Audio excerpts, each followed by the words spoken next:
The title of our talk this morning is Tarot for Strengthening Emotional Control. Now, if you will recall, last Sunday morning we spoke about the perfecting of the intellect. We tried to help you to understand just what the intellect is, at least to understand a little better than you've understood heretofore, just what the intellect actually is in terms of the evolution of the personality. And if you will remember, we showed you that the intellect in the evolution of the personality is the latest development as far as our vehicles are concerned. And it takes vehicles to develop and express and perfect the various types of faculties. So our intellect, we want to keep in mind, is really that extraordinary something we have which gives us a capacity for abstract thinking and analysis, something that we do not share with other creatures because other creatures have not yet evolved the capacity for abstract thought.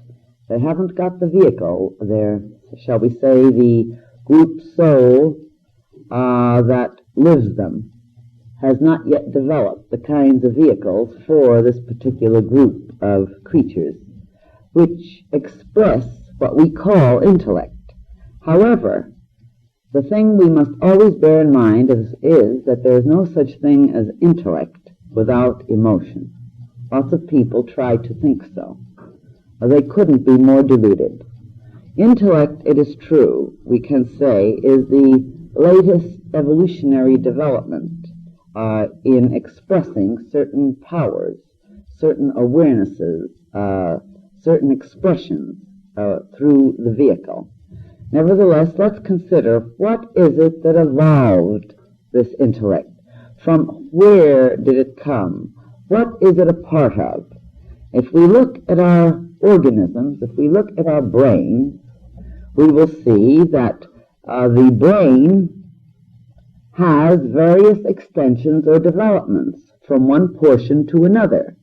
We have what's called the very inner brain, and we have the posterior part of the brain and the different lobes that have to do with the what we are often called the automatic and the subconscious processes of thinking or of awareness. Then we have another development, you might say another growth within the one skull, the forebrain. And this forebrain, remember, is the seat of the intellect. Also, recall, it is the seat of the pineal gland, that which in the Western occult mystery trainings has been called the Mercury Center. That's why you've often heard or read in books about the need of using mercury for alchemical processes. The importance of mercury, then, is most important. But these same alchemists, who really were Kabbalists, talked a lot about our copper. And our copper, really, copper is the symbol, not only in its astrological aspects, but in its tarot aspects. Copper is the symbol for Venus. And Venus is applied to tarot key number 3, the Empress. And the Empress, though she signifies the power to grow, to form, to use imagination, remember this power basically is a power that comes from the feeling nature. And the feeling nature, again, we repeat, cannot be divorced from the intellectual nature as we would like to think. We are taking them up in parts to help you understand more the definite workings as we express them in our consciousness and as we run into these workings with other people. Nevertheless, the fact remains that the interrelated balancing and the interrelated functions of the emotions and the intellect are really what make for a total person in terms of awareness, that is, our awareness, the awareness of the human being. And so next Sunday morning we're going to talk more about the balancing of this part of our awareness or consciousness or expression, which we call the emotions, and that part of our awareness or the expression, which we call the intellect. And we will show you how only in the balancing of these two powers, which are really not two powers at all, they're two ways that a certain power acts and expresses and works in us. We're going to show you how these need to be perfected and balanced, and just how tarot helps us to do this to such an extraordinary degree. But let's then this morning consider the emotions, keeping in mind at all times that we don't separate these emotions thoroughly from the intellect and think of the emotions as being something completely other. Let's try to think of the intellect as perhaps having been given birth to in some strange way by the higher form of our emotions. Let's try to think for a moment about what's implied by the word emotions. We have a wonderful member and student who, during one of our esoteric astrology classes, when I glanced at her tarot tableau that was in harmony with her own particular chart, I said, "Oh, you have very deep emotions." And she didn't agree at all. She argued with me very vociferously, right in the class, but very delightfully. A very wonderful person, incidentally, a wonderful aspirant, a profoundly persevering aspirant. Nevertheless, this hit her all wrong. She said she did not have a deeply emotional nature. She was not emotional by nature. And because we had so many other things to do, we let it go. But later, it certainly did come out that she had a semantic response or definition to the word emotion. To her, as to most people, unfortunately, the word emotion means something hysterical, something uncontrolled, something therefore unevolved, something we must get over in some strange way. And of course we know in some aspects of the Anglo-Saxon cultural developments, the emotions were stepped upon, trampled upon, and made to seem as being the animal, evil, demoniacal part of the human being, something we must definitely get rid of, or at least keep down.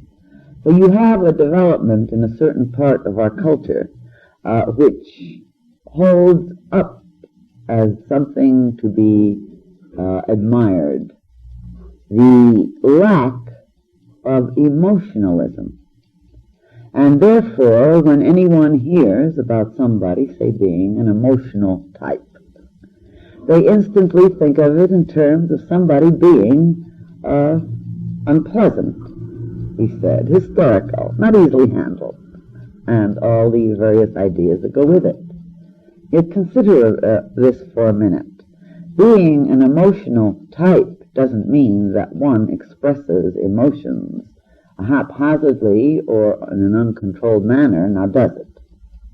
Being an emotional type means that one is strong in their emotions. A person can be an emotional type, incidentally, and also be an intellectual type. Suppose they're strong in both parts of the nature. What would be wrong with that? As a matter of fact, not only would nothing be wrong with this, this is what we have to work for. We have to get over our ideas in relation to emotions as such, and start seeing that emotions are other than what we have thought. For example, what is it you think you use to aspire with? What is it in you that reaches up and longs to know God? What, except your emotions? Is there anything else in you could do that? Of course, it's your mind, your intellect, which is helping you. But the longing itself, isn't it an emotion? And how often have you heard it said that the intensity or degree of your aspiration is what determines your capacity for perseverance and attainment? So what you see, in order to aspire to God, in order to aspire towards liberation, in order to aspire towards anything, you can do this only with what? Emotion. Now again, what is it you think you're using when you love? Are you going to separate the experience of love from your emotions? If you didn't have emotions, could you experience love?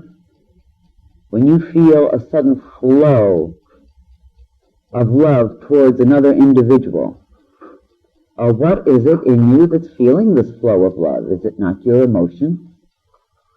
What else? When you are feeling a flow of hate, what is it in you that's feeling?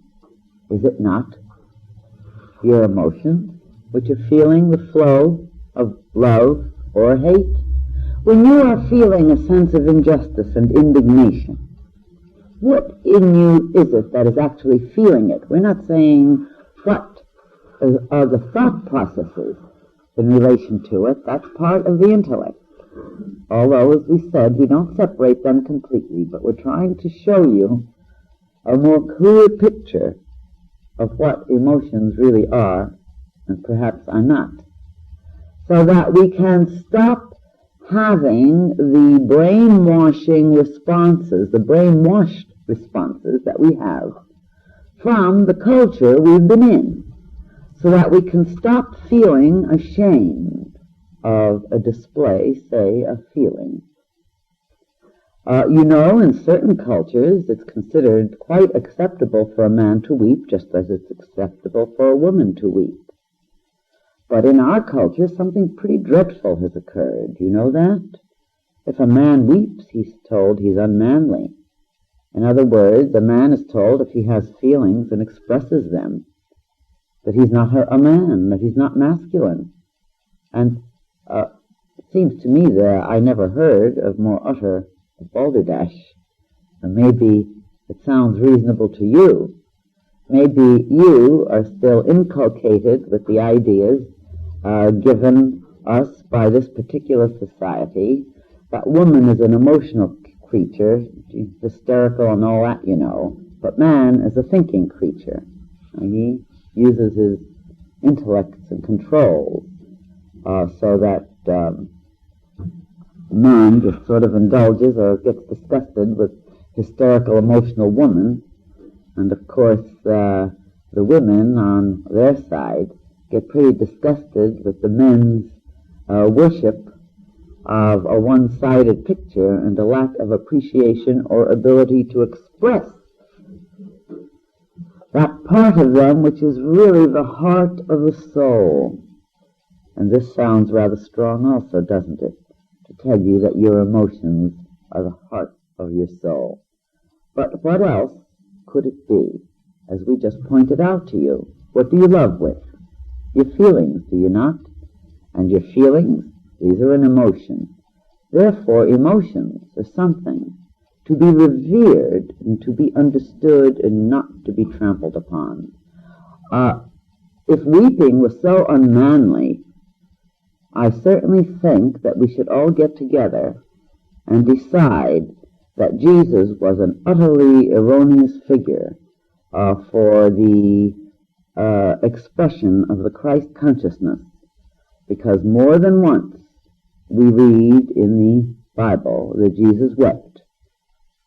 And so let's not have anything so unmasculine as our ideal if we are going to stick with this foolishness of weeping being feminine and the ability not to weep, but to be rational, whatever that means, because it's your emotions that will really make you truly rational as you are free. When we explain to you how the interrelation of the mind and the emotions makes for a total, true mentality, a human mentality that is a magic beyond comprehension. So you see, what we seem to be doing at the moment is pointing out to you that our emotions are really something to be not loved, accepted, and even developed. Now, you might think I'm inviting you to weep, and if it seems like that, I'm sorry, but I'll tell you something. I am inviting you to weep when you feel sorrowful enough to feel the need to weep. Sorrow exists on this plane of life. Compassion is here on its higher emotional expression. And there are times when we even weep because we are so full of gratitude and joy. In other words, the emotions are so full and they're so deep and there's such a need to express that there's an overflow, so that weeping is not even necessarily just sorrowful, is it?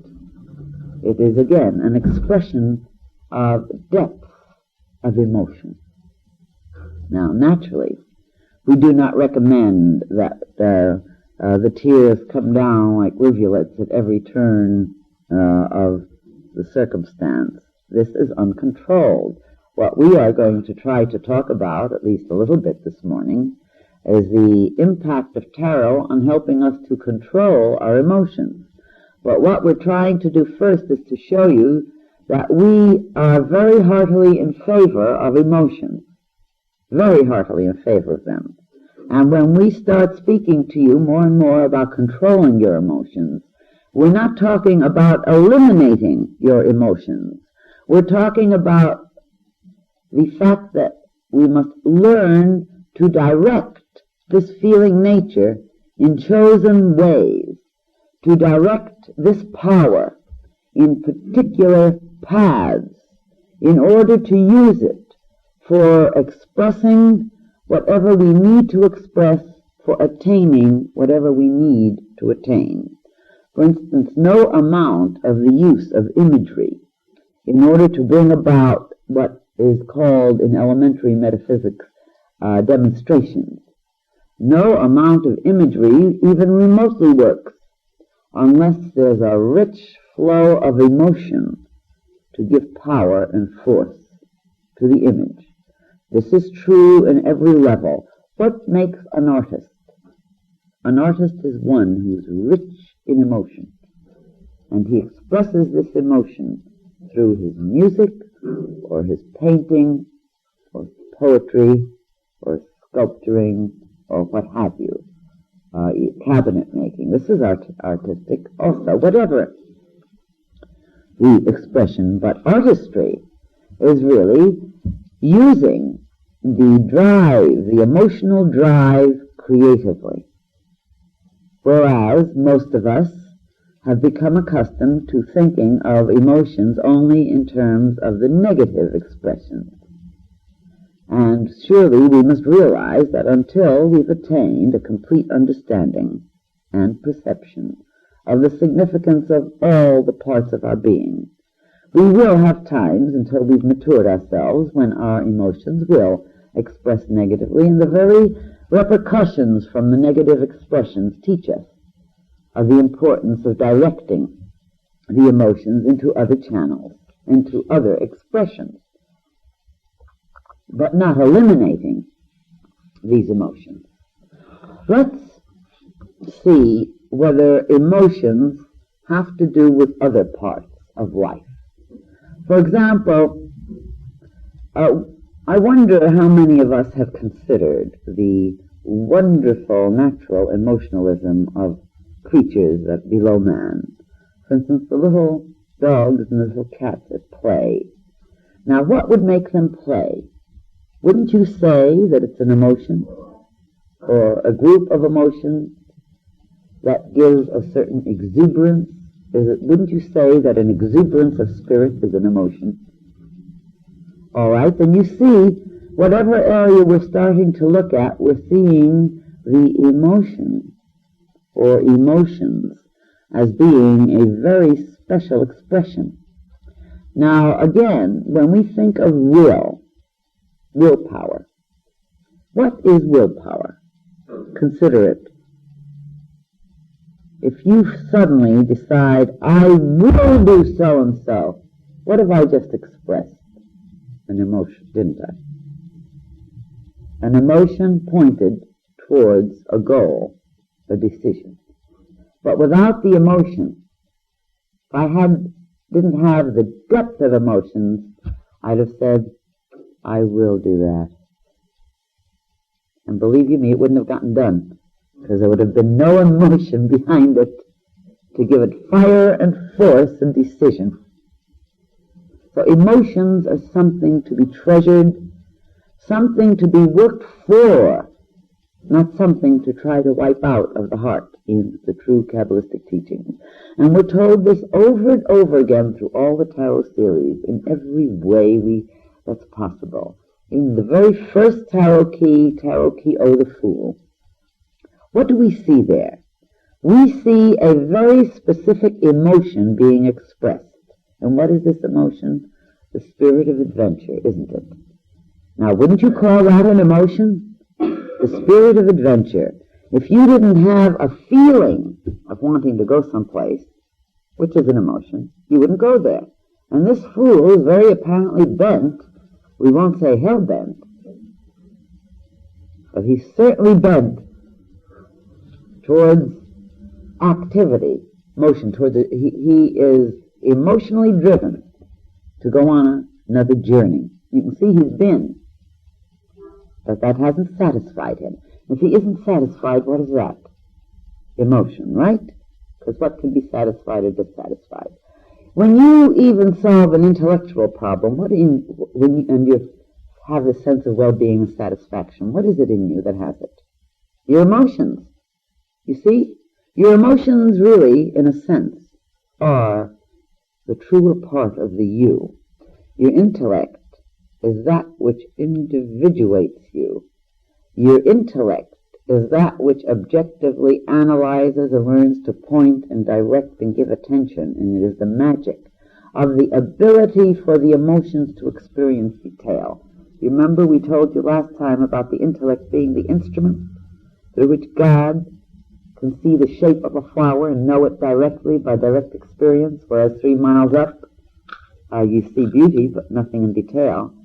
But the intellect, of course, is that which can narrow and point the attention, the magician, the concentration, the magic of compressing into the small, so as to bring into the field of consciousness something that is infinitely small in comparison to the largeness of things. But it is the emotion that does the experiencing of it, isn't it? Not the intellect. The intellect points, but the emotion is what experiences. The intellect isn't what experiences love. The intellect isn't what experiences the results of creativity. The emotions experience this. Therefore, emotions have to be seen as being, we repeat, the heart of the soul. You know, on the tree of life, the sephira that's assigned to desire, the desire nature, the sphere of activity of the desire nature, is painted green, and it is assigned to the sphere of Venus. And we know that Venus designates love as well as desire and creativity. And also, when we think of desire, certainly we must realize, desire can come from nothing but a certain aspect of emotional need. In fact, all of evolution, in a sense, might be called the emotional requirement of the eternal soul. Emotional requirement. So that perhaps the intellect is merely a sort of subsidiary development. I'm not really downing the intellect. I worship it. Too much, in fact, if you want to know the truth. So I'm not underwriting the intellect at all. Without it, we'd be nothing. We would not be human beings. We would not be humanly conscious. So don't feel that I'm underwriting the intellect. Nevertheless, we do have to realize that it is in and through the emotional nature that everything that we are expresses itself. The intellect, in a sense, you might say, is almost a rationalizer of emotional requirements. You know, one of the most wonderful examples of this, which I've mentioned from time to time elsewhere in my talks, is when a person is under hypnosis and is given a post-hypnotic suggestion, which this person does not remember. It's a post-hypnotic suggestion. And in the suggestion, this person has said, now at such a time after you have awakened, you will feel so thirsty, you will feel you just absolutely cannot quench your thirst unless you drink from a particular tumbler and fill the water from that tumbler, fill it in a bowl instead of a glass. You will be unable to quench your thirst unless you do it that way, and your thirst is going to be utterly, unspeakably profound. Well, I'm giving you just one example. The person then who's been under hypnosis, who's had this post-hypnotic suggestion, having no memory of what has occurred in terms of the suggestion, when the time comes, at whatever hour has been set, or from a snap of the finger, or some motion from the hypnotist, or something else in the environment, this person will start having this tremendous thirst. And this thirst will have to be satisfied.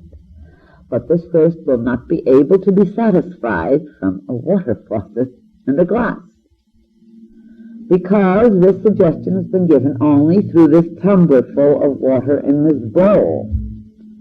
So the person, though they may be in front of 1,000 others, will go to the tumbler, and they'll pour it into the bowl, and they'll start drinking from the bowl. And do you know what will usually happen? They will give a rationalization, as it is called. And someone will say, why did you drink the water from the bowl? And they will say, with thinking that it's absolutely true, it's because I have a sore tooth or a sore something, and the glass hurts it, and with a bowl I can open my mouth wider, or something. They will find something that sounds logical and will believe it. And they will believe that that's the reason. Now think then what power we have in the emotions and in the drive. And of course our problem, so much of our problem, resides in the fact that we also are full of suggestions, and we can call them hypnotic suggestions. The hypnosis of the mass mind, the hypnosis of the books, of what we've been taught, because that's all suggestion, isn't it? And hypnosis is merely a more intense state of suggestibility. I don't know how many of you realize this, but the only thing hypnosis is an extreme degree of suggestibility. And the degree of it is what determines how much you remember or how much you forget in terms of these suggestions. So we are full of the suggestions that we have taken into ourselves, that have been put into us from previous incarnations, within this incarnation, the ideas and the attitudes and the thoughts. We're full of these. And our emotions are driven in terms of these suggestions. And then we use our intellects to rationalize, but the emotions are running the show. The emotions are running the show. And now let me tell you something else. The emotions will always run the show. But not the emotions as we think of them, because we have levels and levels. You know, on the tree of life, the desire nature assigned to Venus is called victory. This gives you your idea, victory. Now, it is because you desire that you are inevitably going to be victorious. You see, so this is the real gasoline of your attainment. That's why we say this is what basically runs the show. Now, does that mean, you may ask or be asking in your mind, that there isn't some part of our consciousness that that is higher than the emotions? Well, remember what we've tried so often to tell you. Higher, lower, inner, outer, these are words we're trying to use. There are levels and levels and levels. In essence, cosmic love is what runs the universe. I'm sure that you will not argue with this, at least as a theory. And cosmic love, on different levels, expresses as what? The yearning to be, to give, to experience, in all its various ways. And we pick erroneous ways because we are immature, and the very immaturity teaches us. Because what we're learning to do is to become cosmic lovers. Really, what else? All right, now you say, what about consciousness? Well, you see, you're trying to divide consciousness from cosmic love. And that's why we get into trouble. Consciousness of cosmic love is something other than we think. In actuality, they are so interrelated that they are one. When we experience a completely cosmic love, say beginningless, endless, it isn't something outside like a consciousness saying, I am feeling cosmic love. When you experience real cosmic love, the experience is this: I am cosmic love. Now, what is it we've just said? I am an emotion. Didn't we? We've taken it out. We've made it big. We've shown it to you in its largest sense. I am an emotion. I then become an expression of an emotion when we come down to the individualized awareness parts of our being, which includes what we call the mind and the emotions in an interrelated sense. We'll take that up next Sunday morning. But this Sunday morning, I wanted you to get a new look at emotions. I wanted you to develop a new perception in relation to desire. I want you to see that only to the degree that you learn how to feel honestly and to bring your feelings out into the open to yourself. Naturally, if you're going to hate somebody, it would be very foolish of you to bring that out in the open towards another, because you have to survive, and they might not like it. So discrimination is a very vital faculty without any question. But you see, in order to attain anything at all, we have to use the power of the emotions, even to get across the street. We want to get there. And what is a want? It's an emotion. So there isn't a thing that you do that isn't being done because the emotions drive you to do it. Then the mind, the consciousness, the intellect, and so on, takes and analyzes and evaluates and measures in order to get to understand the relationships that are involved. But the longing, in the Book of Tokens, how it says, the longing to come forth of the I am is the reason for all things, for ourselves, and all other things. And you see, you are that longing, too, because you are a part of the longing.